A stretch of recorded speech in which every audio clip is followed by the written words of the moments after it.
தலைமை பொறுப்பை ஏற்று அந்த சீரிய அரும்பணியை செய்து கொண்டிருக்கும் நம்முடைய தலைவர் செந்நெறி ப. தண்டபாணி ஐயா அவர்களுக்கும், தொடக்க உரை ஆற்றிய ஐம்பெரு விழாவின் சகோதரர் புனிதன் அவர்கள், நம்மை எல்லாம் புனிதனாக்குவதற்காகவே புனிதன் அவர்கள் இந்த விழாவை மிகச் சிறப்பாக நடத்தி கொண்டிருக்கின்றார்கள்.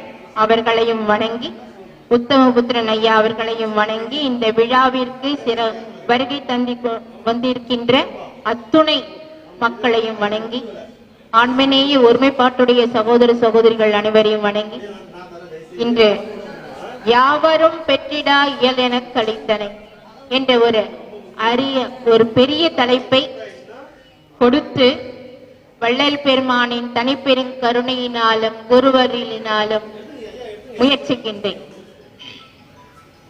அதாவது எத்தனையோ அருளாளர்கள் வந்தார்கள். அத்துணை அருளாளர்களிலும் ஒரு தலைமை பொறுப்பை ஏற்று அந்த சன்மார்க்கத்தை நடத்தக்கூடிய ஒரு அருளாளராக வள்ளல் பெருமான் அவர்கள் இந்த பூ உலகத்திற்கு வருவிக்க உற்றார்கள். நாமெல்லாம் அவதாரம், அதாவது கடவுள் எல்லாம் அவதாரம் என்று சொல்வார்கள், அவதாரம் எடுத்து வந்தார் என்று சொல்வார்கள். நாமெல்லாம் எதற்காக வந்திருக்கின்றோம் என்று சொன்னால், நாம் எடுத்த வினைக்கு தக்கவாறு நாம் பிறவி எடுத்து வந்து கொண்டிருக்கின்றோம். ஆனால் வள்ளல் பெருமானுடைய வருகையே வேறு. இறைவனால் வருவிக்க உற்றி இன்று வள்ளல் பெருமான் அவர்கள் தானே ஒரு பாடலிலே பதிவு செய்கின்றார். அகத்தே கருத்து புறத்தே விழுத்திருக்கின்ற உலகர் அனைவரையும் ஜகத்தே திருத்தி சன்மார்க்க சங்கத்து அடைவித்திட அவரும் இகத்தே பரத்தை பெற்று மகிழ்ந்திடுதற்கு என்று என்னை இந்த யுகத்தே இறைவன் வருவிக்க உற்றேன், அருளை பெற்றேன். இறைவனால் நான் வருவிக்க உற்றேன், நானாக வரவில்லை ஐயா. அகம் கருத்திற்கும் புறத்திலே விழுத்திருப்பார்கள் நாடக வேடதாரிகள், பொய் வேடம் போடுபவர்கள், புறத்திலே நல்லவர்கள் போல் நடிப்பவர்கள், தித்திக்க பேசி கசப்புள்ளை காட்டுபவர்கள், இவர்களை எல்லாம் திருத்தி இம்மையிலும் மறுமையிலும் எல்லா சுகபோகங்களையும் அனுபவிக்க வேண்டும் என்பதற்காக நான் இறைவனால் வருவிக்க உற்று அந்த இறைவனுடைய அருளை நான் பெற்றுவிட்டேன் என்று சொல்லுகின்றார். அருள் பெறுவது அவ்வளவு பெரிய சாதாரண விஷயமா? அருளூரில் ஆகும் இது உண்மை. அருள் பெறில் துரும்பு ஒரு ஐந்தொழில் புரியும். அருள் அல்லாத அனுபவம் அசைந்திடாது. இன்னைக்கு அருள் பெற்றால்தான் இந்த மேடையிலேயே வந்து அமர்ந்திருக்க முடியும். ஒவ்வொரு விழாவிலும் நான் அடியேன் சொல்லுகின்ற ஒரு பாடல் என்ன என்று தெரியுமா? மலத்திலே கிடந்தேன் தன்னை எடுத்தருளி மன்னிய வடிவழித்து அறிஞர் குலத்திலே பயிலும் தரமும் இங்கனுக்கு கொடுத்துள்ளே விளங்குதர் குருவே. பலத்திலே சிற்றம்பலத்திலே பொன்னம்பலத்திலே அன்பர்தம் அறிவாம் தலத்திலே ஓங்கும் தலைவனே, என் தந்தையே கேட்க என் மொழியே. கற்றறிந்த சான்றோர்கள் கூடிய இந்த சபையிலே அமர்வது என்று சொன்னால், அதுவும் வள்ளல் பெருமானின் பெரும்புகளை பேசுவது என்று சொன்னால் நமக்கு ஒரு தகுதி வேண்டும். அந்த அளவிலே என்னையும் ஒரு பொருளன, பெருமான் அப்படித்தானே சொல்றாங்க, என்னையும் பொருளன எண்ணி என் உள்ளத்தே அன்னையும் அப்பனும் ஆகிவிட்டிருந்து. எவ்வளவு பெரிய அருளாளர், எப்படி அவங்க சொல்றாங்க பாருங்க. நம்மளாம் எந்த மூளைக்கு இல்லைங்களா? அது போல வள்ளல் பெருமான் அவர்கள் இறைவனால் வருவிக்க உற்று நாமெல்லாம் கடை தேறுவதற்காக ஒரு சன்மார்க்க நெறியை கொடுத்து இதுவரை வந்த ஞானிகள் எல்லாம் தாசமார்க்கம், சத்புத்திர மார்க்கம், சகமார்க்கம், சன்மார்க்கம் என்று கொண்டு வந்தார்கள். தாச மார்க்கம் என்று சொல்லுகின்ற பொழுது இறைவனுக்கு பிள்ளையாக இருக்கக்கூடிய ஒரு மார்க்கம். சத்புத்திர மார்க்கம் என்று சொல்லும் போது, தாச மார்க்கம் என்று சொல்லும் போது இறைவனுக்கு அடிமையாக இருப்பது, இறைவனுக்கு தொண்டு செய்வது, உயிர்களுக்கு தொண்டு செய்வது. சத்புத்திர மார்க்கம் என்று சொல்லுகின்ற போது இறைவனுக்கு பிள்ளையாக மாறக்கூடிய ஒரு மார்க்கம் வள்ளல் பெருமான். ஞான சபை தலைவனுக்கு நல்ல பிள்ளை நானே. எப்படி சொல்றாரு பாருங்க, ஆண்டவன் தாண்டவம் கண்டு அமர்ந்த பிள்ளை நானே என்று பெருமான் அவர்கள் சொல்லுவார்கள். அப்படி பிள்ளையாக இருந்து இந்த சன்மார்க்கத்தை நடத்துவதற்கு வள்ளல் பெருமான் நானே சன்மார்க்கத்தை நடத்துகின்றேன் என்று சொல்லி அவரே நடத்தி கொண்டிருக்கின்றார். அதே போல சகமார்க்கம் என்று சொல்லுகின்ற பொழுது தோழமை மார்க்கம். இறைவனுக்கு சுந்தரர் எப்படி தோழமையாக இருந்தாரோ அதே போல இறைவனுக்கு நண்பனாக இருந்து வள்ளல் பெருமான் எல்லாம் இறைவன்தான் கேட்பார். உன்னையே நம்பினேன் கைவிடையில் என நண்பனே நலத்தார் பண்பனே உன்னையே நம்பினேன் கைவிடையில் எனையே என்று சொல்வார். அது போல சன்மார்க்கம் என்று சொல்லுகின்ற பொழுது இறைவனும் தானும் ஒன்றாக மாறுவது, தான் அவனாக மாறுவது, அவன் தானாக மாறுவது. இப்படி நாயகன் நாயகி பாவம் இந்த 4 மார்க்கங்களையும் கொண்டு வந்தார்கள். ஆதியிலே சன்மார்க்கம் இருந்தாலும் வள்ளல் பெருமானுடைய வருகைக்கு பின்பாக இருக்கின்ற சன்மார்க்கம் வேறு. ஆண்ட சன்மார்க்கம் அணிபெற இணைந்தான் இன்று முதலித்து இனிய நற்றாயே என்று வள்ளல் பெருமான் அவர்கள் சொல்லுவார்கள். அப்படிப்பட்ட வள்ளல் பெருமான் தான் யாவரும் பெற்றிடா இயலை பெற்றவர். அவர் நடந்தா நிழல் விழாது. நம்மெல்லாம் போனா நடந்து போனா நிழல் விழும். வள்ளல் பெருமான் நடந்து போனால் நிழல் விழாது. அதற்கெல்லாம் அவர்கள் எப்படி பாடுபட்டு இருப்பார்கள். சாதாரணமா நடக்கக்கூடியது அதெல்லாம். அவருடைய தேகம் சுத்த தேகம். மலமோ ஜலமோ வியர்வையோ ரோம வளர்ச்சி தாழ்ச்சியோ எதுவுமே கிடையாது வள்ளல் பெருமான். வள்ளல் பெருமானை 8 முறை புகைப்படம் எடுப்பதற்கு முயன்றார்கள்.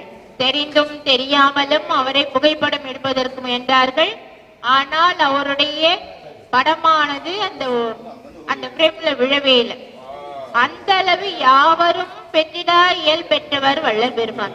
அதற்கு அவர் எப்படி எல்லாம் பாடுபட்டிருப்பார். வள்ளல் பெருமான் சொல்லுவார்கள், அவர் 9 வயதிலே இறைவனால் ஆட்கொள்ளப்படுகின்றார். 12ஆம் வயதிலே தவ வாழ்க்கையை மேற்கொள்கின்றார். நான் பட்ட பாட்டை நினைக்கில் இற்றை பகல் தொடங்கி அவர் அந்த நிலையை அடைவதற்கு வரைக்கும் நான் பட்ட பாட்டை நினைக்கில் இரும்பும் கரையுமே கல்லும் கரையுமே மலையும் கரையுமே என்று சொன்னார். ஆனால் அவர் அந்த நிலையை அடைந்த பிறகு என்னாச்சா, அவருடைய பாடெல்லாம் சுகமாயிடுச்சாகா. அதெல்லாம் ரொம்ப லேசா போயிடுதான். அந்த அளவுக்கு அவர் பட்ட கஷ்டம் எல்லாம் மறந்து போச்சாம். அப்படி சுகமாக ஆகிவிட்டதாம். அப்படி ஒரு இயலை பெற்றவர் வள்ளல் பெருமான். சுத்த தேகத்தை அடைந்தவர். அடுத்தது பிரணவ தேகம் என்று சொல்லும் பொழுது தோன்றியும் இருக்கும் தோன்றாமலும் இருக்கும். தோன்றும் ஆனால் பிடிபடாது. இப்ப விளக்கு இருக்கு, விளக்கு தோற்றம் அளிக்கின்றது. ஆனால் அதை போய் பிடிக்க முடியுமா? உங்களால பிடிக்க முடியாது. தோன்றும் பிடிபடாது பிரணவ தேகம் என்பது. அடுத்தது ஞான தேகம் என்பது தோன்றியும் இருக்கும் தோன்றாமல் இருக்கும் ஞான தேகம். இறைவனுடைய தேகம் ஞான தேகம். பெருமானோருடைய மதிமண்டலத்த முது பாடல ஞான தேகா கதவை திற என்று சொல்வார். இறைவனுக்குரிய தேகம் ஒரு ஞான தேகம். அந்த தேகத்தை பெற்றவர் வள்ளல் பெருமான் அவர்கள். அது போல யாவரும் பெற்றிடா இயலை. இந்த இயலையெல்லாம் சாதாரண ஒரு மனிதன் பெற முடியுமா? கொஞ்சம் யோசனை பண்ணி பாருங்க. அதற்கு எவ்வளவு கஷ்டப்படணும், எவ்வளவு துன்பப்படணும். இதுவரை வந்த அருளாளர்கள் என்ன கேட்டாங்க? இறைவன்ட்ட என்ன கேட்டாங்க? பிறவாமை வேண்டும். ஐயா பிறந்தெல்லாம் போதும், இன்னொருத்தட நான் பிறக்க கூடாது அப்படின்னு தான் வேண்டினாங்க. ஆனால் வள்ளல் பெருமான் அவர்கள் சற்று மாறுபடுகின்றார். இரவாமை வேண்டும் என்று சொல்லுகின்றார். இறந்தால் தானே ஐயா மீண்டும் பிறக்கிறதுக்கு, முதல்ல இறப்ப தள்ளி போடுவோம். இறந்திறந்து இழைத்ததெல்லாம் போதும் இந்த உடம்பை இயற்கை உடம்பாக அருள் இன்னமுதம் அளித்து போதையா. பிறந்து பிறந்து எத்தனை தடவை பிறக்கிறது, எத்தனை தடவை இறக்கிறது. புல்லாகி பூடாகி இந்த திருவாசகத்துல வருவது போல வள்ளல் பெருமான் விண்ணப்பத்துல சொல்வாங்க, அணிலா முயலா 84 லட்சம் யோனி வேதங்கள். யோசனை பண்ணி பாருங்க. ஒரு பரமபதத்தை விளையாடுறீங்க. அப்படியே கொஞ்சம் முயற்சி பண்ணுவோம், முயற்சி பண்ணி கொஞ்சம் மேல ஏறுவோம், ஏணி மேல ஏறுவோம். ஏதாச்சும் ஒரு முயற்சி தடைப்பட்டது அப்படின்னு சொல்லுகின்ற பொழுது மீண்டும் பாம்பு வழியா கீழே இறங்கி விடுவோம். அது போல ஏதாச்சும் இப்ப சன்மார்க்கம் என்று சொன்னால் 100க்கு 100 பாஸ் மார்க் வாங்கணும். 100க்கு 100 பாஸ் மார்க் வாங்கினாதான் நீங்கள் முன்னேற முடியும். வள்ளல் பெருமானவர்கள் சன்மார்க்கம், மத சன்மார்க்கம், சுத்த சன்மார்க்கம் கொண்டு வந்து நம்முடைய குணங்கள் எல்லாம் திருத்துறார். யாவரும் பெற்றிடா இயல். நம்மளை திருத்துவதன் அவருடைய வேலை. திருத்தத்துதான வரார் அவர். கொல்லாமை, பொறுமை, சாந்தம், அடக்கம், இந்திரிய நிகிரகம் செய்தல், ஆன்மை, இயற்கை குணமாகி ஜீவ குணம். 6 குணம் இருக்கா? டிக் பண்ணுங்க. எந்த உயிரையும் கொல்ல மாட்டீங்க. யாரு சன்மார்க்கத்துலதான் இருக்கீங்க. யார் எந்த உயிரையும் கொல்ல மாட்டீங்க. கொல்லாமை பொறுமை இருக்கா? யார் எது சொன்னாலும் பொறுமையா நம்ம கையாளுறோமா? அந்த பொறுமை நம்ம கிட்ட இருக்கா? இருந்ததுன்னா டிக் பண்ணுங்க. கொல்லாமை பொறுமை வந்ததுன்னா சாந்தம் தானா வரும். சாந்தம் இருந்ததுன்னா அடக்கம் தானாக வரும். அடுத்தது ஆன்ம இயற்கை குணமாகிய ஜீவ குணம் தயவு. அந்த தயவு தான் என்னை மேலேற்றியது என்று பெருமான் அவர்கள் சொல்லுவார்கள். அந்த தயவு இருந்தால்தான் பெரிய நிலை ஏறலாம் என்று பெருமான் அவர்கள் சொல்லுவார்கள். அந்த தயவு. ஆனால் அந்த தயவை எது கெடுக்கின்றது என்று சொன்னால் ஆணவமாகிய மூலமனவன் தான் கெடுத்து கொண்டிருக்கின்றது. அடுத்தது மத சன்மார்க்கத்துக்கு வருகின்ற பொழுது விருப்பு வெறுப்பு, அடுத்தது வேண்டுதல் வேண்டாமை, ஏற்றம் இறக்கம், உயர்வு தாழ்வு என்று வேதம் பார்க்க கூடாது. அடுத்தது சுத்த சன்மார்க்கம் என்று சொல்லுகின்ற பொழுது கற்றல் கேட்டல் சிந்தித்தல் தெளிதல் நிஷ்டை கைகூடல், இவையெல்லாம் இருந்த ஆருடராயிருக்கலாம் என்று சொல்வார்கள். இப்படிப்பட்ட சன்மார்க்கத்தை வள்ளல் பெருமான் நமக்கு கொடுத்து யாவரும் பெற்றிடா இயலை நம்ம பெற்றார். அவர்கள் வள்ளல் பெருமான் அவர்கள் பெற்றார்கள். இதுவரை பெருமான் வேண்டாங்க, ஐயா இறந்திறந்து இழைத்ததெல்லாம் போதும், இந்த உடம்பு என்னுடைய உடம்பானது இயற்கை உடம்பாக மாற வேண்டும். உன்னிடம் பொன் கேட்டேனா, பொருளை கேட்டேனா, வேறு என்ன கேட்டேன்? நான் சாகாமல் இருக்க வேண்டும். சாமாரனைத்தும் தவித்திங்கனுக்கே ஆமார் அருளிய அருட்பெரும் ஜோதி. சாகக்கூடிய அத்துணை வழிகளையும் அடைத்து ஆம் என்றும் இருக்கிறான் என்ற ஒரு நிலையை ஒருவன் அடைய வேண்டும். அந்த நிலையை எனக்கு கொடு இறைவன் ஆரம்பத்துல வேண்டாம். அடுத்தது அருட்பெரும் ஜோதி அகவல வேண்டாம். மாண்டுடலா வகை வந்து இளம் காலையை ஆண்டு கொண்டு அருளிய அருட்பெரும் ஜோதி என்று பெருமானவர்கள் சொல்லுகின்றார்கள். இறைவன் என்ன பண்றான்? அந்த நிலையை அவருக்கு கொடுத்தான்.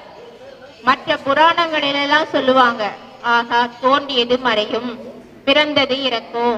ஒருத்தர் பிறந்தா நிச்சயம் இறப்புன்னு ஒண்ணு உண்டு, தோற்றம் உண்டு இறப்புன்னு ஒண்ணு உண்டு அப்படின்ட்டு தான் எல்லாரும் சொல்லுவாங்க. கடவுள்கிட்ட வரம் கேட்டா கூட அந்த கடவுள் என்ன சொல்வார்? ஆஹா இறந்துதான் ஆகணும், எதனால நீ இறக்காம இருக்கணும் அப்படின்னு நீ வேண்டிக்கோ அப்படின்னு சொல்லுவாங்க. ஆனா வள்ளல் பெருமான் என்று என்ன வேண்டாரு? ஏவன்ட்ட காற்றாலே புவியாலே ககனமதனாலே கனலாலே புனலாலே கதிராதியாலே கூற்றாலே பிணியாலே கொலை கருவிகளாலே கோலாலே எஞ்ஞாற்றும் அறியாதே விளங்கும். அந்த பஞ்சபூதங்களினாலும் கதிர்களினாலும் கூற்றுவனாலும் பிணியாலும் பிற ஏற்றும் கொடுஞ்செயல்களாலும் கொலை கருவிகளாலும் வேற்றாளன் போடுற ஏதாச்சும் விட்டு போச்சுன்னா என்ன பண்றது? எந்த வகையாவது விட்டு போச்சுன்னா என்ன பண்றது? எவ்வளவு பெரிய உஷார் பாருங்க வள்ளல் பெருமான். வேற்றாளேன்னு போடுறார். வேற்றாலே எஞ்ஞான்றும் அழியாதே விளங்கும் மெய்யளிக்க வேண்டுமென்றேன் விரைந்தளித்தான் எனக்கே. அப்படிப்பட்ட ஒரு இயற்கை உடம்பு கூட இறைவான் வேண்டார். அப்படி வேண்டியதின் பயனோ என்னவோ அவருக்கு அந்த நிலை கிடைத்தது. கேளா குறையே குறை அப்படின்னு சொல்லுவார். நம்மள கேட்க மாட்டேங்கிறோம், நம்மள தீர்மானம் பண்ணிட்டோம். அதாவது பிறந்தால் இறக்கணும் அப்படின்னு சொல்லி தீர்மானம் பண்ணிட்டோம். பெருமான் அடைந்த நிலையை ஒவ்வொருவரும் எட்டி பிடிக்க வேண்டும் என்ற ஒரு முயற்சி இருந்தால் அந்த முயற்சியிலேயே நாம் அதுவே நமக்கு திருவினையாக்கும். அதான் பெருமான் அவர்கள் என்ன பண்றாங்க? ஃபர்ஸ்ட் ஜீவகாரணியத்தை எப்படி படிப்படியா போடுறாரு பாருங்க. ஃபர்ஸ்ட் ஜீவகாரணியத்தை கையிலே எடுத்துக் கொள்கின்றார்.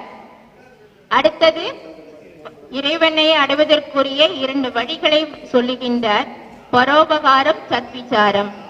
பரோபகாரம் அப்படி சொல்லுகின்ற பொழுது உயிர்களுக்கு எந்த பசி பிணி இச்சை எளிமை பயம் கொலை இந்த மாதிரி எல்லாம் ஏற்படுகின்ற பொழுது அவர்களுக்கு தக்க நேரத்திலே உதவி செய்யணும். பசிக்கு உணவு போடுங்க, பிணி வந்ததுன்னா மருந்து எடுத்து கொடுங்க, ஆதரவற்றவர்களுக்கு ஆதரவு கொடுங்க, திக்கற்றவருக்கு ஆதரவு கொடுக்கணும். நம்மால் முடிந்த உதவிகளை ஜீவகாருண்யம் விளங்கும் போது அன்பும் அறிவும் உடன் விளங்கும். அதனால் உபகார சக்திகள் தோன்றும் பெருமான் சொல்றாங்க. அந்த ஜீவகாரணிக்கு கையில் எடுத்துட்டார். ஏன்னா ஜீவகாருண்யமே மோட்ச வீட்டின் திறவுகோல். அதை முதல்ல கையில் எடுக்கிறாங்க. அந்த ஜீவகாருண்யம் உண்டானால் அன்பு உண்டாகும், அன்பு உண்டானால் அருள் உண்டாகும், அருள் உண்டானால் சிவானுபவம் உண்டாகும், சிவானுபவம் உண்டானால் முத்தேக சித்தி கிடைக்கும். இந்த 3 சித்திகள் சொன்ன இல்லைங்களா? சுத்த தேகம், பிரணவ தேகம், ஞான தேகம், அந்த முத்தேக சித்தி நமக்கு கிடைக்கும் அப்படின்னு எவ்வளவு ஈஸியான வழியை சொல்றார். அவர் அடைந்ததோடு மட்டுமல்ல, நாமும் அடைய வேண்டும் என்பதுதான் வள்ளல் பெருமானின் ஆசை.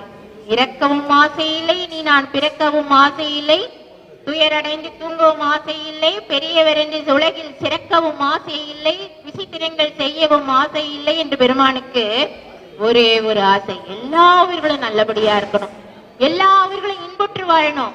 அதனால்தாங்க அந்த இயலையை அவர் அடைஞ்சாரு. அப்பேற்பட்ட இயலை இறைவனை தேடி வரான். எல்லாரும் என்ன பண்ணுவாங்க, இவங்க போவாங்க கடவுளை தேடிட்டு போவாங்க. ஆனா வள்ளல் பெருமானை தேடி கடவுளை வந்தாராம். ஆஹா, இப்பேற்பட்டு நம்ம பிள்ளை இவ்வளவு இரக்கமா இருக்கானே, இவனை போய் நம்ம சந்திக்கணும் அப்படின்னு சொல்லிட்டு, நீ நினைத்த நன்மையெல்லாம் யாமறிந்தோம் நினையே நேர்காணல் வந்தனம் என்று வள்ளல் பெருமானை தேடி வள்ளலார் வரார். ஏன்னா ஜீவகாருண்யம், என்னையும் இரக்கம் தன்னையும் ஒன்றாக இருக்கவே இசைவிட்டு வருவித்த கருணை வள்ளல். இரக்கம் வேறு கிடையாது, வள்ளலார் வேறு கிடையாது, ரெண்டு பேரும் ஒன்றுதான். அப்பேற்பட்ட நிலையை பெற்றதினால்தான் யாவரும் பெற்றிடா இயலை அடைந்தார் வள்ளல் பெருமான். சிவகருணைக்கு எடுத்துக்கிட்டாரா? அடுத்தது ஒழுக்கங்களை கொண்டு வரணும், ஒழுக்கங்களை மக்களிடையே கொண்டு வரணும் அப்படின்னு சொல்லிட்டு அதையும் கொண்டு வர. ஏன்னா அடுத்த உயிர் நல்லா இருக்கணும் அப்படின்னு வேண்டிக்கின்ற பொழுது இவருடைய ஆன்மா, நம்மளுடைய ஆன்மா நமக்கு நல்லா இருக்கும், அடுத்தவன் நல்லா இருக்கணும் அப்படின்னு சொல்லுவோம். எல்லா உயிர்களும் இன்புற்று வாழ்க அப்படின்னு சொல்லும் போது ஒவ்வொரு உயிருக்காகவும் நம்ம தனித்தனியா வேண்ட முடியுமா?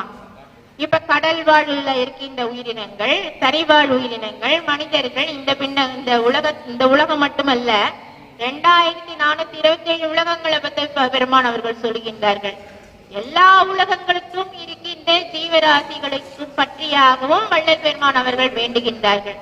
அப்படி மண்ணுலகத்திலே உயிர்கள் தாம் வருந்தும் வருத்தத்தை ஒரு சிறிதினும் கண்ணுற பார்த்தும் செவியுற கேட்டும் கணமும் நான் சகித்திட மாட்டேன், என்னொரு மெனக்கே நின்னருள் வளர்த்தால் இசைத்த போதெல்லாம் நன்னும் வருத்தம் தவிர்க்கக்கூடிய வரந்தான் நல்குதல் என்றாய் அப்படின்னு கேட்கிறார். அப்ப இறைவனும் சொல்றான், என்ன சொல்றானா, பண்பெல்லாம் நீக்கி நல் வழியெல்லாம் ஆக்கி மெய்யெல்லாம் வாழுற இந்த உலகெல்லாம் மண்ணுயிர்கள் எல்லாம் கலித்திட நினைத்தனை அன்பை நீ பெருக அருப்பெருஞ்சோதி ஆட்சியாம் தந்தோமை கைவிடோம் என்று சொல்லி அருப்பெருஞ்சோதி ஆட்சியை கொடுக்கிறான். அந்த தயவுனால, ஒழுக்கத்தினால, பெருமானிடம் இருந்த ஒழுக்கத்தினால, எப்படி ஒழுக்கமா இருக்கணும் கூட வள்ளல் பெருமான் அவர்கள் சொல்கின்றார். கருணையே வடிவாய் ஒழுக்கம் தழும்பி நிற்கம் விசார சங்கல்பம் உண்டானால் தாழம் குணம் நமக்கு தாமே வரும்.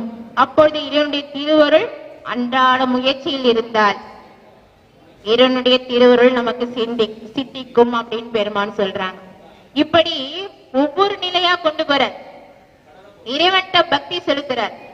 அப்படியே பசித்திருந்து, இப்ப சொன்னாங்க இல்லைங்களா ஐயா, பசித்திரு தனித்திரு விழித்திரு அப்படின்னு சொன்னாங்க இல்லைங்களா, அது போல எப்பொழுதும் இறைவனுடைய ஏகாந்த நிலையை அடைய வேண்டும் என்ற பசியோடு மனதால் தனித்திருந்து இன்று வருமோ நாளைக்கு வருமோ அல்லது மற்ற என்று வருமோ அறியேன் என் கோவே துன்றுமல வெம்மாயியற்றி விரிக்குள் வெளிகடந்து சும்மா இருக்கும் சுகம். அந்த சும்மா இருக்கும் சுகம் எப்பங்க கிடைக்கும்? அதனால விழிப்பா இருக்கணும். என்னைக்கு வேணாலும் கடவுளோட அருள் கிடைக்கும், இப்ப வேணாலும் கிடைக்கும், அடுத்த நொடி வேணாலும் கிடைக்கும், எப்ப வேணாலும் கிடைக்கும் அப்படின்ற விழிப்புடன் இருந்து மனதால் தனித்திருந்து. ஏன் தெரியுமா மனதால் தனித்திருந்து சொல்றேன்? இந்த மனசு சும்மாவே இருக்காதுங்க. எப்ப பாரு ஒரு நாளைக்கு 80 கோடி எண்ணங்கள் இந்த மனசு நினைத்து கொண்டே இருக்கின்றது. அதுல ஒரே ஒரு நினைப்புனாலும் இறைவனை நோக்கி நாம் திசை மாற்றி விட்டோம் என்று சொன்னால் மிகவும் நன்றாக இருக்கும். ஆனா மனசு கேட்குதா? கேட்கவே மாட்டேங்குது. கட்டுக்கடங்கா மனப்பரியை கட்டும் இடத்தை கட்டுவித்து மட்டுக்கடங்கா ஆங்கார மதமா அடங்கா அடக்குவித்து எட்டுக்கு செய்த 2 மென இசைவித்தெல்லாம் இன்னமுதம் அட்டு கொடுத்தே அருந்துகிட்டோய் அடியேன் ஒன்று நடக்கல வேண்டும் என்ற நம் மனசு அடங்க மாட்டேங்குது. அதாவது வனத்துல இருக்கிற குரங்கெல்லாம் என்ன பண்ணுதான், மனுஷனை பார்த்து சிரித்து கொண்டு இருக்கின்றதான். நம்ம தான் வாலா இருக்கிறோம், இந்த மரத்துல தொங்குறோம், அந்த மரத்துல தொங்கிட்டு இருக்கோம். ஆனா இந்த மனிதர்கிட்ட ஒரு குரங்கு ஒண்ணு இருக்கு, அது நம்மளை காட்டில் வாழ்த்தனம் பண்ணுது, நம்மளே பரவாயில்ல அப்படின்னு நினைக்குதான் அந்த குரங்குகள்லாம். இது நான் சொல்லலைங்க, அருப்பால ஐயா சொல்ற. வனக்குரங்கும் வியப்ப இந்த வனத்திலே இருக்கின்ற குரங்குகள் எல்லாம் வியந்து கொண்டிருக்கின்றதா அந்த மனதிலே இருக்கின்ற மனிதன்கிட்ட இருக்கின்ற அந்த குரங்கை பார்த்து. அது போல நம்ம போய் பக்தி செய்யலாம் அப்படின்ட்டு போவோம். ஆனா உடனே என்ன தெரியுமா வரும்? உடனே ஞாபகம் வேற எங்கேயோ போயிடும். அப்ப திருப்பி திசை மாற்றி கொள்ள வேண்டும். திசையை மாற்றி திரும்ப கொண்டு வந்து இந்த குடும்பத்துக்கு தானம் கொண்டு வந்து இறைவன் பால் அடை மாற்றி கொண்டோம் என்று சொன்னால் அது கொஞ்சம் கட்டுக்கு அடங்கி இருக்கும். ஏன்னா பழக்கம் தாங்க வழக்கமாகும். பழக்கம் பண்ணணும். அந்த பழக்கத்தை நாம் பற்றி கொண்டோம் என்று சொன்னால், ஆனா நம்ம என்னத்தை பற்றி கொண்டு இருக்கின்றோம்? பற்றுப்பட்ட ஐயா அழகா சொன்னாங்களே, நம்ம என்னென்னவோ பற்றுல வச்சுட்டு இருக்கோம். மண் பற்று, பொன் பற்று, தேகப்பற்று. பெருமான் சொல்வாங்க 4 பற்று சொல்வாங்க. தேகப்பற்று, ஜீவப்பற்று, பந்தப்பற்று, களத்திரப்பற்று அப்படின்னு சொல்லுவாங்க. இந்த பற்றுகள் எல்லாம் நம்ம விட்டாதான், ஒன்றை விட்டால் ஒன்றை நாம் பிடிக்க முடியும். இப்போ ஒரு மந்தி இருக்கு. அது மேல ஒரு பிடியை விட்டாதான் மேல அடுத்த கிளைக்கு தாவ முடியும் இல்லைங்களா? அது போல ஒன்றை விட்டால் தான் ஒன்றை நாம் பிடிக்க முடியும். இறைவனை பிடிக்கணும் அப்படின்னு சொன்னா பெருமான் சொல்வாங்க, ஆகாரத்தில், அதாவது அழுத கண்ணீர், ஆண்டவனை பார்க்க வேண்டும் என்று நீ நினைத்தால் அழுத கண்ணீர் மாறுமா, ஆகாரத்தில் இசை செல்லுமா அப்படின்னு கேட்பாரு. அப்படி பக்தி செலுத்தணும். அடுத்தது என்ன தெரியுமா சொல்றாங்க? இந்த தேகத்தை வேதிக்க வேண்டும், தவம் பண்ணணும். நம்ம தவம் பண்ண வேண்டாம் அப்படின்னு சொல்றாங்க. ஆனா தவம் பண்ணணும். தன்னையே தந்து அருட்பேரொளியால் என்னை வேதித்த எந்தனே அன்பே. அப்படி பெருமான் வேதித்து வேதித்து இரக்கத்தினாலும் ஒழுக்கத்தினாலும் பக்தியினாலும் தியானத்தினாலும் தன்னை வேதித்து வேதித்து இறைவன் பால் மடையை திருப்பி உயிர்கள் பால் இரக்கம் கொண்டு அடுத்தது ஜீவ நேயத்தை காட்டிலும் ஆன்ம நேயம் வரைக்கும் கொண்டு வந்து இறைவன் பால் மடை திருப்பி எப்படியெல்லாம் யாவரும் பெற்றிடா இயலன கலைக்கணி. இதெல்லாம் பாக்குறாரு ஆண்டவர். ஆஹா, நம்ம பையன் அவரை தானே அனுப்புனாரு இந்த உலகத்திற்கு. பேருற்ற சமய மத நெறியெல்லாம் பேய்பிடி புற்ற பிச்சை விளையாட்டு என்று உணர்ந்திடாது மக்கள் எல்லாம் இங்கும் அங்கும் போரிட்டு கொண்டிருக்கின்றார்கள்.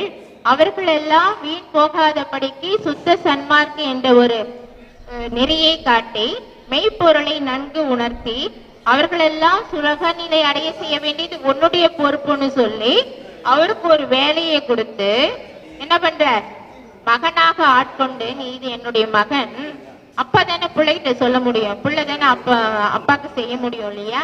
அது போல இறைவனால் மகனாக ஏற்றுக்கொண்டு அந்த பணியை செய்வதற்காக தான் இந்த உலகத்துக்கு பெருமானை அனுப்புகிறார். இப்ப அப்பா செய்யற வேலையை பிள்ளை செய்து கொண்டிருக்கின்றார். நானே சன்மார்க்கத்தை நடத்துகின்றேன் என்று சொல்லி அப்பா கூறிய அத்துணை தகுதிகளையும் பெருமான் தன்னுள் வளர்த்து கொண்டார். இப்ப அப்பா பாக்குறார். இப்ப அப்பா பார்த்த உடனே பிள்ளைக்கு எல்லா சொத்தையும் எழுதி தரணும் இல்லையா? ஆஹா, நம்முடைய பையன் ஒழுக்கமா இருக்கான், பக்தியா இருக்கான், நல்லா இதுவா இருக்கான் அப்படின்னு சொல்லிட்டு தன்னுடைய சொத்துக்கள்லாம் அப்பா கொடுக்கணும் இல்லையா? என்ன கொடுக்கிறாரா? தங்கோல் அளவுது தந்தரு ஜோதி செங்கோல் செலுத்தன செப்பிய தந்தையே. இப்ப ஒரு ராஜா இருக்க, அந்த ராஜாவுக்கு எவ்வளவு ஹைட் அந்த ராஜா இருக்காரோ அந்த அளவுக்கு செங்கோல் இருக்கும் இல்லைங்களா? நவரத்ன மணிகள் பதித்த ஒரு செங்கோலை கையிலே கொடுப்பார்கள். அதே போல ஆனா ஆண்டவனுடைய செங்கோல் எப்படி இருக்கும் யோசனை பண்ணி பாருங்க. ஆண்டவனுடைய செங்கோல் எங்கும் பறந்து விரிந்திருக்கும், எங்க வேணாலும் போகும் அந்த செங்கோல். தங்கோல் அளவது ஆண்டவனுடைய செங்கோல் எங்கெங்கெல்லாம் செல்லுகின்றதோ அவருடைய ஆட்சியானது எந்த அளவுக்கு உட்பட்டிருந்தோ அந்த அளவுக்கு வள்ளல் பெருமானின் செங்கோல் கையில கொடுத்து, நீ எனக்கு பிறகு நீ தான் ஆட்சி பண்ணணும்னு கையில கொடுத்துட்டாராம், செங்கோலை கொடுத்துட்டாராம். அதுவும் அந்த செங்கோல் எங்கெங்கெல்லாம் சேரும்னா இந்த பிரபஞ்சம், இந்த பாதாள், எத்தனையோ உலகங்கள், 2427 உலகங்கள் பெருமான் சொல்றாங்களே, அத்தனை உலகங்களை மேலும் செல்லுமா. தங்கோல் அளவது தந்தரு ஜோதி செங்கோல் செலுத்தன செப்பிய தந்தையே. அடுத்தது மகுடத்தை சுற்றார். ஆதீரியா அருளர சாட்சியில் ஜோதிமா மகுடம் சூட்டிய தந்தையே. மகுடத்தை சூட்டியாச்சு, கையில செங்கோலை கொடுத்துட்டாரு. அடுத்தது மூன்றாவது தன்னுடைய பொருள் எல்லாம் பெருமானுக்கு வழங்குறார். தன் பொருள் அனைத்தையும் தன் சமூகத்தில் என் பொருள் ஆகிய என் தனி தந்தையே. பொருளை கொடுக்கிறார். அடுத்தது என்ன கொடுக்கிறார்? தன் வடிவ கொடுக்கிறார். ஆண்டவனுடைய வடிவு என்ன வடிவு? அந்த வடிவு எப்படி? கருணையே வடிவானவன், எல்லாம் செய்ய வல்லவன் அப்படின்னு ஆண்டவனை பத்தி சொல்றோம் இல்லைங்களா? அந்த வடிவெல்லாம் வள்ளல் பெருமானுக்கு கொடுக்கிற. அடுத்தது தத்துவங்கள் எல்லாம், ஆண்டவனுடைய தத்துவம் எல்லாம் எப்படி இருக்கின்றதோ அந்த தத்துவத்தை எல்லாம் வள்ளல் பெருமானுடைய வசமாக்குகின்றார். அடுத்தது எத்தனை சித்திகள் இருக்கின்றதோ சித்திகள், தன்னுடைய சித்திகள் அனைத்தையும் வள்ளல் பெருமானுக்கு கொடுக்கிறார். அடுத்தது வள்ளல் பெருமானுடைய செயல், ஆண்டவனுடைய செயல் வள்ளல் பெருமானுடைய செயலாக மாறியது. தன் செயல் என் செயல், என்னை இட்டு என் தனி தந்தையே, தன்னையும் தன் அருட்சக்தியும் என்னையும் ஒன்றனை இயற்றிய தந்தையே அப்படின்னு பெருமான் சொல்றாங்க. அவரையும் அவருடைய அருட்சக்தியும், ஆண்டவனுடைய அருட்சக்தியும் வள்ளல் பெருமானும் என்ன பண்றாராம்? ஒன்றாக. அப்படியே ஆண்டவனுக்குரிய அத்தனை செயல்களையும் வள்ளல் பெருமானுக்கு அப்படியே கொடுக்கும் பொழுது எப்படி நிலையை பாருங்க, எப்படி எல்லாம் இருக்கும். அவருடைய உரை ஆண்டவனுடைய உரை, ஆண்டவனுடைய உரை வள்ளல் பெருமானுடைய உரையாக மாறியது, ஆண்டவனுடைய உரை வள்ளல் பெருமானுடைய உருவாக மாறியது. இப்ப சொல்லுங்க, வள்ளலார் வேறு ஆண்டவன் வேறா? ஆண்டவனுக்குரிய அத்துணை செயல்களும், ஆண்டவனுக்கு என் குணத்தான்னு பேரு, அத்துணை குணங்களும் வள்ளல் பெருமானுக்கும் இருக்கின்றது. அடுத்தது முற்றும், அதாவது தன்மையனாதல், இயற்கை உணர்வினாதல், இயற்கை உணர்வினாதல், அப்படி முற்றிலும் பாசங்கள் நீங்க பெறுதல், இயற்கையிலே பாசங்கள் நீங்க பெறுதல் அப்படின்னு சொல்லி என் குணத்தாக வள்ளல் பெருமானையும் ஆக்கினார். இப்படி ஒவ்வொரு நிலையிலும் வள்ளல் பெருமானை ஸ்டெப் பை ஸ்டெப்பாக கொண்டு வந்து, அப்படியே ஒவ்வொரு படியாக கொண்டு வந்து யாவரும் பெற்றிடா இயலை வள்ளல் பெருமானுக்கு இறைவன் கொடுக்கிறார். இந்த மாதிரி யாராச்சும் கொடுத்திருக்காங்களா? வாங்கியிருக்காங்களா? வள்ளல் பெருமான் ஒருவர் தான் ஆண்டவனாக இருக்கக்கூடிய, ஆண்டவனும் வள்ளல் பெருமானும் ஒன்றுதான். ஆண்டவனுக்குரிய அத்துணை தகுதிகளும் வள்ளல் பெருமானுக்கும் கிடைத்தது. பெருமான் ஒரு பாடல்ல சொல்வாங்க, எல்லா உலகமும் என் உலகம் ஆயின, எல்லா உயிர்களும் என் உயிர் ஆயின, எல்லா போகமும் என் போகம் ஆயின, எல்லா இன்பமும் என் இன்பம் ஆயின, எல்லா வித்தையும் என் வித்தை ஆயின, எல்லா ஞானமும் என் ஞானமாயின, எல்லாமல்ல சிற்றம்பலத்து என்னப்பர் என் உள்ளத்தில் இருந்ததுனால அப்படின்னு சொல்றாங்க. அப்படி எல்லாத்திலையும் ஒரு இறைவனானவன் பெருமானுடைய உள்ளத்திலே இருக்கின்றதுனால வள்ளல் பெருமானு எல்லாத்தையும் கொடுத்தாராம். இந்த மாதிரி ஒரு இயல்பை, ஆண்டவனுடைய இயல்பை, ஆண்டவனுக்குரிய அத்தனை தகுதிகளும் யாவரும் பெற்றிட இயலாக வள்ளல் பெருமான் ஒருவர் மாத்திரந்தாங்க அடைஞ்சார்.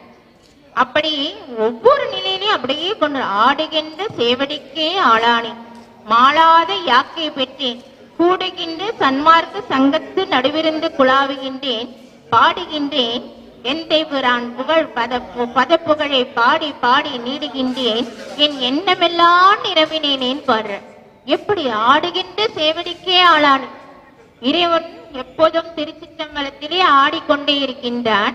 அப்படி அவனுடைய திருவடிக்கு ஆட்படுகின்ற அந்த நிலைக்கு ஆளானேன் என்று பெருமான் சொல். அதனால் மாளாத யாக்கை பெற்றேன் என்று சொல்ல நம்மள சொல்ல முடியுமா? எவ்வளவு கஷ்டமா அவர் பட்ட அந்த நிலையெல்லாம் அடைந்திருப்பாரு இல்லைங்களா? இது யாவரும் பெற்றா இயல் இல்லையா? அது மாதிரி ஒவ்வொரு நிலையிலும் வள்ளல் பெருமானவர்கள் அந்த நிலையெல்லாம் அடைஞ்சு இன்னைக்கு சன்மார்க்க சங்கத்தின் நடுவிருந்து குழாவிக் கொண்டே இருக்கின்றார். இந்த பெருமான் கேட்டுக்கொண்டே இருக்கின்றார், என்னை பேச வைத்துக் கொண்டிருக்கின்றார், உங்களை கேட்க வைத்துக் கொண்டிருக்கின்றார். ஏன்னா பாட்டு வைத்தால் பாடுகின்றேன், பணிவித்தால் பணிகின்றேன், பதியே நின்னை கூட்டுவித்தால் கூடுகின்றேன், குழிவித்தால் குழைகின்றேன், குறித்த ஊனை ஊட்டுவித்தால் உண்கின்றேன், உறங்காதென்றும் ஆட்டுவித்தால் ஆடுகின்றேன், அந்தோ இச்சிறியேனாலாவது. அப்படி வள்ளல் பெருமான் அவர்கள் எல்லாமே இறைவன் தான். யான் என்ற பற்று, எனது என்ற பற்று, ஜீவ சுதந்திரம், தேக சுதந்திரம், போக சுதந்திரம் எல்லாவற்றையும் இறைவனிடம் அர்ப்பணித்து விட்டு இறைவனே சரணாகதியாக இருந்து அந்த இயலை வள்ளல் பெருமான் அவர்கள் பெற்றுக் கொண்டார்கள். இது யாவருக்காவது சித்திக்குமா? வள்ளல் பெருமான் மட்டும்தான் அந்த நிலையை அடைந்தார். அது போல பிறவிங்கிறது பெரிய கடல்ங்க. அந்த பிறவி பெருங்கடல் நீந்துவர் நீந்தார் இறைவனடி சேராதான் திருக்குறள் போல அந்த இறைவனுடைய திருவடியை யாரெல்லாம் பற்றி கொள்கின்றார்களோ அவர்களால் தான் அந்த பிறவியாகிய பெருங்கடலை நீந்த முடியும். ஆனால் வள்ளல் பெருமான் சொல்றாங்க, என்ன சொல்றாங்க? ஒழித்தேன் அச்சம் அவளெல்லாம் ஓட துறந்தேன், மரண களைப்பு அற்றேன், உருக்கண் கலைந்தேன், பிறவி கடல் கலைந்தேன் அப்படின்னு சொல்றாங்க. அந்த பிறவியாகிய பெருங்கடலை அவர் கடந்து விட்டாராம். கடல் கடந்தேன், கரையடைந்தேன், கண்டு கொண்டேன், கோயில் கதவுக்கு திறந்திட பெற்றேன், காட்சியெல்லாம் கண்டேன், அழியாமை அடைந்து அடர் அடர்ந்த அமுது உண்டு, அறிந்து தெரிந்து உடல் அழியாமை அடைந்து உளமெல்லாம் உடல் குளித்தேன், உயிர் கிளந்தேன் அப்படின்னு சொல்றாரு. இதெல்லாம் சொல்ல முடியுமா? அவர் பாக்குறார், பிறவிக்கு கடல் கடந்த பிறகு என்னென்ன காட்சி எல்லாம் கிடைக்கும் அப்படின்னு சொல்றாரு. ஃபர்ஸ்ட் பிறவியாகி கடலை ஏறிட்டார், கரையை அடைச்சிட்டார். அடுத்தது அங்க பாக்குறது என்ன காட்சி? கண்டு கொண்டார், இறைவனை கண்டு கொண்டார். அப்படி கோயில் கதவுலாம் திறக்குது. அங்க காட்சி எல்லாம் வள்ளல் பெருமானவர்கள் பார்த்து கொண்டிருக்கிறார். என்ன காட்சி பாக்குறார் அப்படின்னு சொன்னா, இன்னொரு பாடல்ல போனோம். நீங்க என்ன பாடல் அப்படின்னு சொன்னா, ஆணி பொன்னம்பலத்தை கண்ட காட்சிகள் அற்புத காட்சியடி அம்மா, அற்புத காட்சியடின்னு அப்படியே சொல்லுவாங்க. சாமியை சென்று நான் பெற்ற பேரது சாமி அறிவாரடின்னு சொல்லி முடிப்பார். அப்படி கோயில் கதவு திறக்குது, காட்சி எல்லாம் பாக்குறார். அதனால அவருக்கு கிடைக்கிறது என்ன தெரியுமா? அறிவெல்லாம் தெளிவு அடைந்து உடல் அழியாமையெல்லாம் கிடைத்து உயிரானது உடலானது குளிர்கின்றது, உயிர் கிளர்கின்றது. அடுத்தது சித்தி எல்லாம் கிடைக்கின்றது. இப்படி உள்ளது உள்ளபடி நெறிந்து கொண்டிருக்கின்றது. உள்ளமானது அப்படியே பொங்கி எழுதாம். அந்த உணர்ச்சிய எப்போதுமே சொல்ல முடியாதுங்க. எப்படி அகவல்ல சொல்ற தெரியுமா? தோளெல்லாம் சூழ்ந்திட சூணரமனைத்தும் மேலெல்லாம் கட்டவை விட்டு விட்டியங்கிட என்பெல்லாம் நெக்கு நெக்கியலிடை நெகிந்திட மென்புடை தசை எல்லாமே தளர்ந்திட. அப்படி ஒரு நிலையை வள்ளல் பெருமான் அடைகின்றார். அதனால் அவர் கிடைத்த பேர் என்ன தெரியுங்களா? மரணமில்லா பெருவாழ்வு. அந்த மரணமில்லா பெருவாழ்வு அடைந்தவர்களின் நிலையை பற்றி சொல்ல வேண்டும் என்று சொன்னால், பேரின்ப பெருவாழ்வுன்னு ஜீவகாரணி ஒழுக்கத்துல பெருமான் சொல்லுவாங்க. இம்மை இன்ப வாழ்வு, மறுமை இன்ப வாழ்வு, பேரின்ப பெருவாழ்வு அப்படின்னு பெருமான் சொல்லுவாங்க. அந்த பேரின்ப பெருவாழ்வு அப்படின்னு சொல்றவங்க அடைந்தவர்களுடைய நிலை எப்படி இருக்கும்னு சொன்னா, இப்ப இங்க இருந்தே உங்களை பார்க்கலாம், இங்க இருந்தே ஒரு பொருளை எடுக்க முடியும். உங்க மனசுல என்ன இருக்குன்னு அவரால் தெரிந்து கொள்ள முடியும்.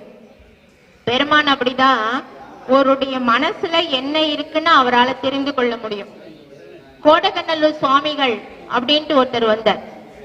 அவர் வள்ளல் பெருமானை பார்க்கணும்னு ஆசைப்பட்டார். பார்க்கணும்னு ஆசைப்படுறார். இவரு ஒரு ஆள்கிட்ட சொல்லி அனுப்புறார். ஆனா அவர் என்ன சொல்றாருன்னா, நானே வரேன். கோடகநல்லூர் சுவாமிகள் சொல்றாரு, வள்ளல் பெருமான் என்னை பார்க்க வருவதா? நானே வரேன் அப்படின்னு சொல்லிட்டு இவர் போறார். போயிட்டு ரெண்டு பேரும் பேசிட்டு இருக்காங்க. அவருடைய விவாதங்கள் எல்லாம் ஒரு 3 நாள் தொடருது. 3ஆம் நாள் என்ன ஆகுது அப்படின்னு சொன்னா, என்ன தெரியுமா? கோடகநல்லூர் சுவாமிகள் கொஞ்சம் தள்ளி தான் உட்காருவார். வள்ளல் பெருமானுக்கு நேரம் உட்கார மாட்டார், கொஞ்சம் தள்ளி உட்கார்ந்தார். அப்ப கோடகநல்லூர் சுவாமிகளோட சீடர்கள் கேட்டாங்களாம், நீங்க ஏன் தள்ளி உட்காடுறீங்க? நேருக்கு நேரம் வள்ளல் பெருமானை பார்த்து அமர மாட்டேன்றீங்களே அப்படின்னு கேட்கிறார். இல்ல ஐயா, என்ன தெரியுமா, சாதாரண ஆள் கிடையாது. அவரு அப்படியே கவர்ந்து இருக்கக்கூடியவர், என்னுடைய நிலையும் அவர் கவர்ந்து இருக்கக்கூடியவர். அதனால கொஞ்சம் ஓரமா உட்கார்ந்த அப்படின்னு சொன்னாராம். அப்படி அப்புறமா விபூதி கேட்கிறார்.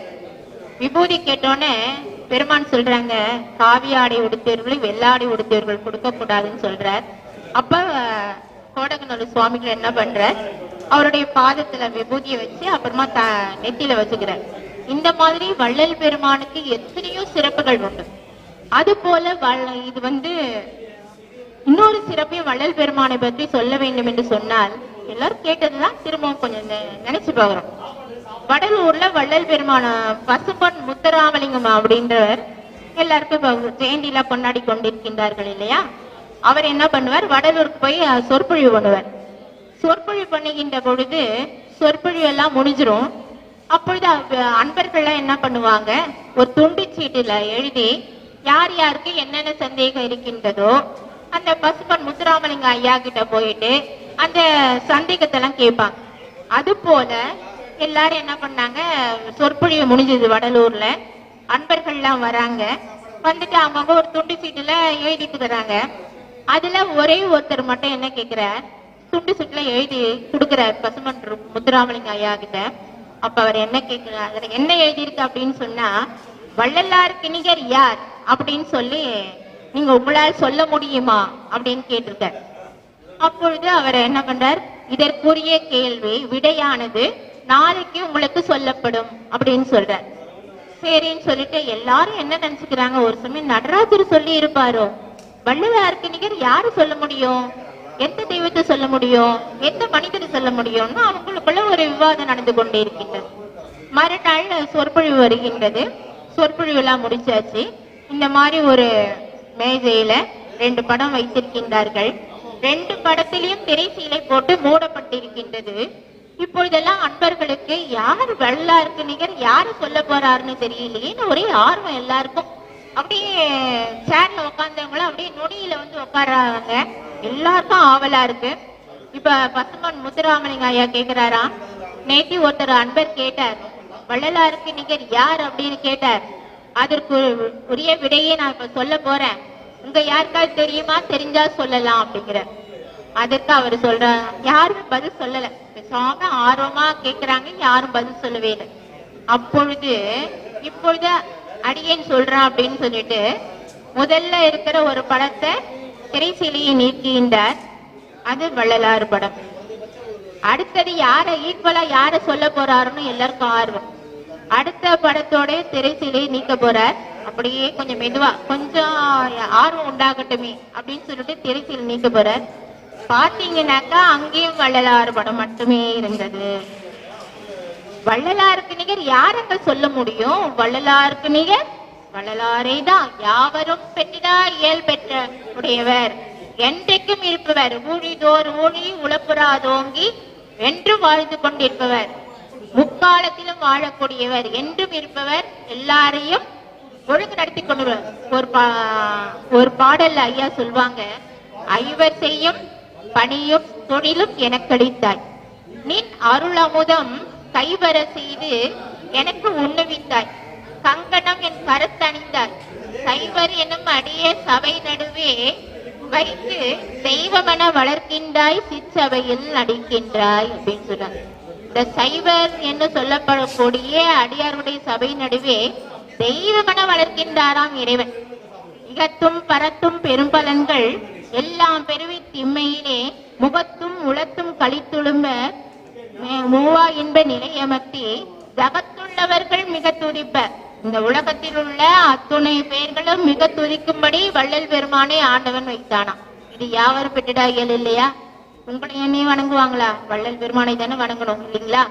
அது போல வள்ளல் பெருமானை எல்லா மூவர்களும் தேவர்களும், நான் சொல்லலைங்க, மெய்யருள் வியப்புல சொல்றாங்க, மூவர்களும் பெருமான் சொல்றார், மூவர்களும் தேவர்களும் அப்படியே கருமுருன்றாங்களாம், நறு நறு கடிக்கிறாங்களாம், பல்ல கடிக்கிறாங்களாம். ஏன் தெரியுமா? இப்ப ராமலிங்கம் நம்மெல்லாம் அடையாத ஒரு நிலையை அடைஞ்சிட்டானே, இவனுக்கு கிடைக்காது, நமக்கு கிடைக்காத ஒரு பாக்கியம் அவனுக்கு கிடைச்சு போச்சு அப்படின்னு சொல்லிட்டு அப்படியே நறுமுருன்னு பல்ல கடிக்கிறாங்களாம். எப்படி சொல்றாரு பாருங்க மெய்யருள் வேப்பல. இன்னொரு இடத்துல சொல்வார், சிற்சபையும் பொற்சபையும் சொந்தமெனதாச்சி, தேவர்களும் மூவர்களும் பேசுவதன் பேச்சு, இச்சமய வாழ்வில் எனக்கென்ன இனி ஏச்சி, என் பிறவி துன்பமெல்லாம் இன்றோடி போச்சு, இன்றோடி போச்சு. எப்படி தேவர்களும் மூவர்களும் வள்ளல் பெருமானை பற்றியே பேசிக் கொண்டிருக்கின்றார்களாம். அப்படி மூவரும் தேவரும் முத்தரும் சித்தரும் எல்லாம் பெருமானேன்னு இப்படி ஒரு அடைஞ்சிட்டாரே, கட்டமும் கழண்டேன் கவலை விட்டொழிந்தேன் கலக்கமும் தீர்ந்தனன் பிறவி சட்டமும் கழித்தாராம். பிறவி சட்டத்தை கிழிக்க முடியுமா? இவர் கிழிச்சு போட்டார். கீழ்ச்சி போட்டுட்டு என்ன, தூக்கமும் துறந்தேன், சாவையும் நோவையும் துறந்தேன் அப்படின்னு பெருமான் சொல்றாங்களே. சித்தமும் அடைந்தேன், சிற்றவை உடையாண்மை பிள்ளை என்ற செல்வ பிள்ளை என்ற பட்டமும் தரித்தேன், எனக்கு இது போதும், பண்ணியதுவம் பலித்ததுவே போதும். கட்டமும் கழண்டேன், பிறவி சட்டத்தெல்லாம் கீழ்ச்சிட்டேன், தூக்கத்தெல்லாம் துறந்துட்டேன், துன்பம் நோவையும் எல்லாத்தையும் போக்கிட்டேன், அதுக்கும் மேலாக என்னுடைய செல்வ பிள்ளை என்ற பட்டமும் நான் தரித்து விட்டேன், எனக்கு இது போதும், பண்ணியதவம் பலித்ததுவேன்னு சொல்ற. இந்த மாதிரி வள்ளல் பெருமான் யாவரும் பெற்றிடா மூவரும் தேவரும் முத்தரும் யாவரும் பெற்றிடா ஏலன கழித்தனை. கடைசியில அகவல்ல 1596 வரியில இறைவனை ஒவ்வொரு நிலையா பாப்பார். பஞ்சபூத வெறுவியல்னு பாப்பார். தாயாக, தந்தையாக, குருவாக, தெய்வமாக, மணியாக, மருந்தாக, மந்திரமாக, அமுதமாக, இன்பாக, அன்பாக, பலவிதமா பாப்பார். சத்தாக, சித்தாக, ஆனந்தமாக, அப்படிலாம் பலவித நிலைகளை அகவல்ல கொண்டு வருவார்.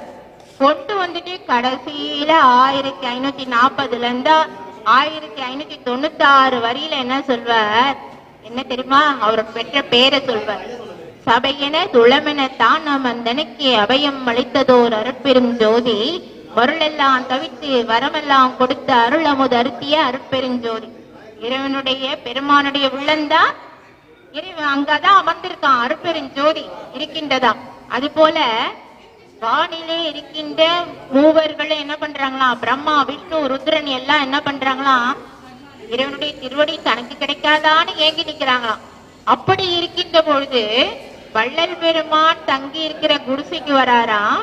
வந்து அவருடைய உடம்புல புகுந்து, ஊனல புகுந்து, உள்ளமெனும் சிறு குடிசையிலும் வள்ளல் இறைவன் புகுந்து கொள்கின்றான். எப்பேற்பட்ட இயல் பாருங்க.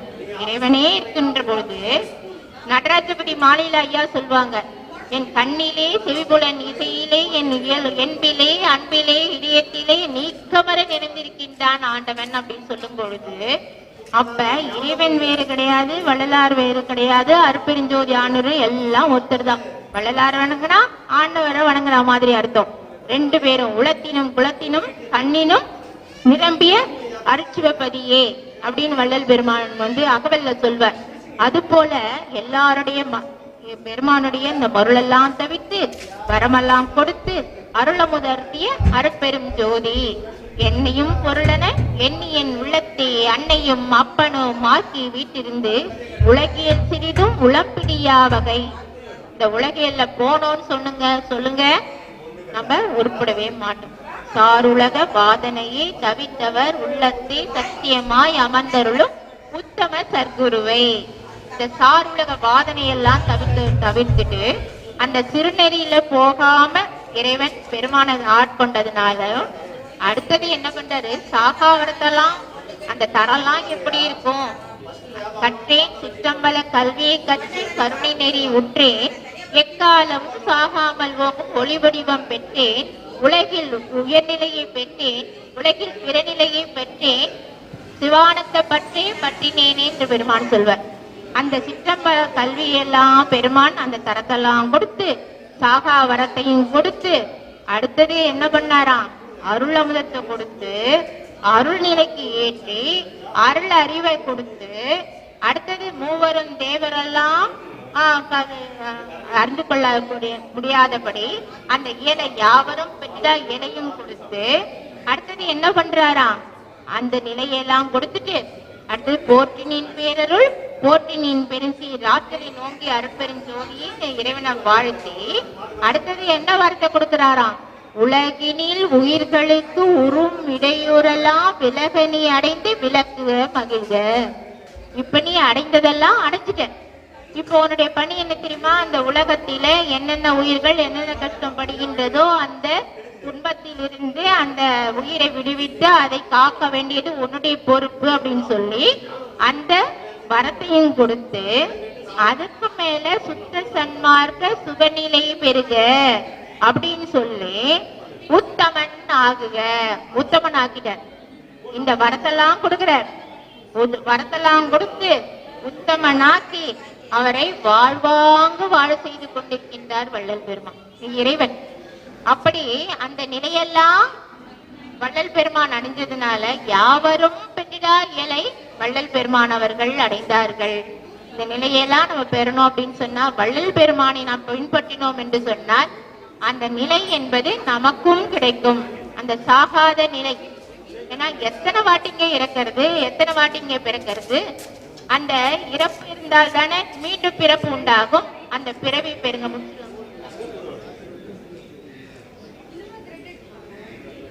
அந்த பிறவி பெருங்கடலை நீந்த வேண்டும் என்று சொன்னால் பெருமான் சொல்கின்ற அந்த நிலையெல்லாம் நம்ம அடையணும்.